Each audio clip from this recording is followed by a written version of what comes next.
Là-bas, c'est comment? C'est les plages.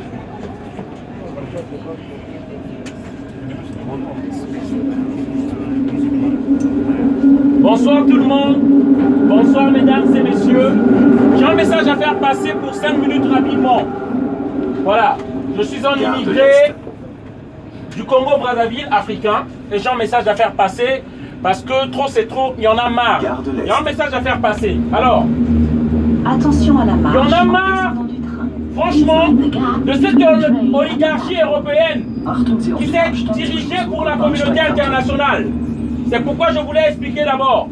Je suis un immigré. Je viens du Congo-Brazzaville, un Africain. En 1997, Jacques Chirac a donné les armes à un despote, à un assassin qui s'appelle Denis Sassou Nguesso, qui est venu, qui a fait la guerre chez nous, a pris le pouvoir par les armes. Et nous, on était obligés, moi personnellement, obligé d'immigrer vers la France. Pourquoi je fais ce message-là?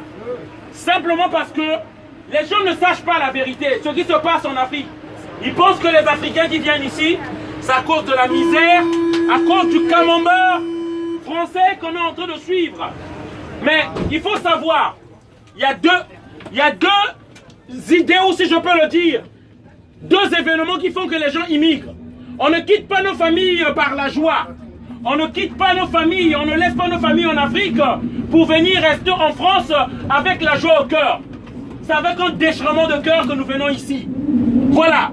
Et il y a deux événements, soit une déstabilisation politique ou économique qui fait à ce que les Africains quittent chez eux pour venir en France. Donc moi-même, je suis la victime.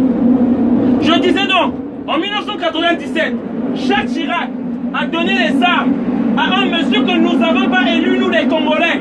On ne l'a pas élu. La France, donc, de Jacques Chirac, lui a donné les armes pour venir faire un coup d'état chez nous et prendre le pouvoir. Pour les intérêts personnels d'abord de Jacques Chirac. C'est ce que vous entendez parler des mallettes de la France-Afrique. L'Afrique n'est pas pauvre parce que notre continent est pauvre. Nous détenons 60% des richesses mondiales. L'Afrique est pillée par qui? Par les élus français, par les élus occidentaux. Ils prennent notre argent. Jacques Chirac a pris les mallettes venant du Congo-Brazzaville, du Gabon, de la Côte d'Ivoire, du Burkina Faso. Et moi aujourd'hui, je viens crier mon ras-le-bol. Parce qu'on en a marre. On en a marre de ces pays-là, 5 pays ou 6 pays qui se constituent comme des shérifs du monde. Il y a la France, l'Angleterre, les États-Unis. Et il y a aussi la Chine et la Russie. Et encore eux, moins encore. Mais ces gens-là qui se constituent comme des shérifs du monde, qui pensent qu'ils savent ce qu'il faut faire dans les pays. Aujourd'hui, le deuxième drame au monde, c'est ce qui se passe en RDC. Plus de 8 millions de morts, 10 millions de morts. Et cette soi-disant communauté internationale n'en parle même pas. On tue les enfants, on viole des enfants. En RCA, on viole les enfants. Cette soi-disant communauté internationale, elle n'en parle pas. Ils sont là pour leurs intérêts. Et ils s'érigent comme les shérifs et les juges de ce monde. Il y en a marre. Moi, je suis un immigré. J'avais même pas besoin des papiers français. J'ai été obligé. Par rapport à la déstabilisation politique et économique de mon pays. Je suis ici en tant que chauffeur de bus. Je prends le boulot d'un Français. Ce qu'un Français devait faire. Moi, je vous interpelle et je vous demande de grâce. Le peuple français doit se réveiller. Si je viens parler ici, parce qu'on n'a pas la place dans les grands plateaux, on ne peut pas parler. Sur BFM TV, sur toutes ces chaînes, on ne peut pas parler France 3, France 2. C'est pourquoi je viens parler ici. Il faut qu'on se réveille. Nous ne pouvons plus continuer à accepter que ces soi-disant élus ou dirigeants qui s'érigent comme shérifs de ce monde pour savoir ce qui est bien ou mal pour les peuples. Regardez la démocratie qu'ils ont dit qu'ils vont faire en Libye.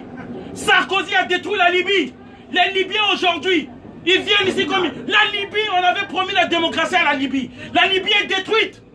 La Syrie est détruite. L'Irak est détruite. Et aujourd'hui, le plus grand drame se passe en RDC. Peuple du monde, revenons-nous. Africains, revenons-nous. On ne peut pas continuer à accepter ça. Et lesquels qui tirent bénéfice de ça, ce sont les multinationales.